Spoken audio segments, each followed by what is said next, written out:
লেখাপড়া করতে চাই, আমরা একটা স্কুল দরকার। সরকার আমাদের জন্য বিদ্যালয়টা চালু করে দিক। এখানে মাস্টার নাই, মাস্টারের কারণে আমরা পড়াশোনা করতে পারি না। স্কুলটাকে পরিচালনার জন্য যদি শিক্ষক নিয়োগ দেয়, অন্তত এই এলাকার মানুষ কিছু কিছু ছেলে ফেলে অন্তত শিক্ষিত হবে। নোয়াখালীর মেঘনা নদী বেষ্টিত দুর্গম ঢালচরে সরকারি প্রাথমিক বিদ্যালয়ের ভবন থাকলেও শিক্ষক সংকটে সেখানে থমকে আছে পাঠদান।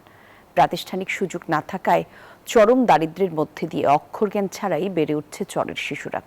আশঙ্কাজনকভাবে বেড়েছে সেখানে বাল্যবিবাহ এবং নিরক্ষরতার হার। আকবর হোসাইন সোহাগের পাঠানো তথ্যচিত্রে ডেস্ক রিপোর্ট। নোয়াখালীর উপকূলীয় দ্বীপ উপজেলা হাতিয়ার মূল ভূখণ্ড থেকে বিচ্ছিন্ন মেঘনা নদীর বুকে জেগে ওঠা একটি দুর্গম চর ঢালচর। নদী ভাঙ্গনে ভিটেমাটি হারানো ভূমিহীন মানুষ সরকারের কাছ থেকে জমির বন্দোবস্ত পেয়ে প্রায় 30 থেকে 40 বছর আগে এ চরে বস্তি গড়ে তোলেন। বর্তমানে এ চরে 3000 পরিবারের প্রায় 10,000 মানুষ বসবাস করলেও গড়ে ওঠেনি কোনো শিক্ষা প্রতিষ্ঠান। ফলে অক্ষর জ্ঞান ছাড়াই বেড়ে উঠছে এখানকার শিশুরা। শিক্ষার সুযোগ থেকে বঞ্চিত হয়ে অনেকেই ছোটবেলা থেকেই কৃষিকাজ, মাছ ধরা ও পারিবারিক কাজে যুক্ত হচ্ছে। বসুন্ধরা টিস্যু অশুদ্ধতার বিরুদ্ধে এক বিন্দুও ছাড় নয়।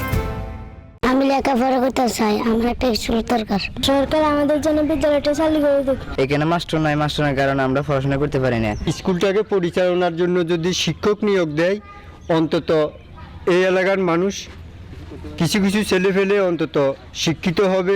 বাংলাদেশ সরকার ও নেদারল্যান্ডস সরকারের যৌথ উদ্যোগে একটি আশ্রয় কেন্দ্র ও একটি সরকারি প্রাথমিক বিদ্যালয় ভবন নির্মাণ করা হলেও শিক্ষক সংকটের কারণে বিদ্যালয়টি আজও চালু হয়নি। তা আমরা ডালচরবাসী সবাই চাই যাতে করে অতি দ্রুত আমাদের ছেলেমেয়ে যারা আছে তারা যেন স্কুলটা চালু হয়, যেন তারা স্কুলটাতে ভালোভাবে পড়ালেখা করতে পারে। ছাত্ররা মাঠে খেলতেছে কিন্তু শিক্ষক নাই, শিক্ষকের কারণে আমরা ছাত্ররা পড়ালেখা করতে পারতেছে না, আমাদের খুব দুঃখ লাগতেছে।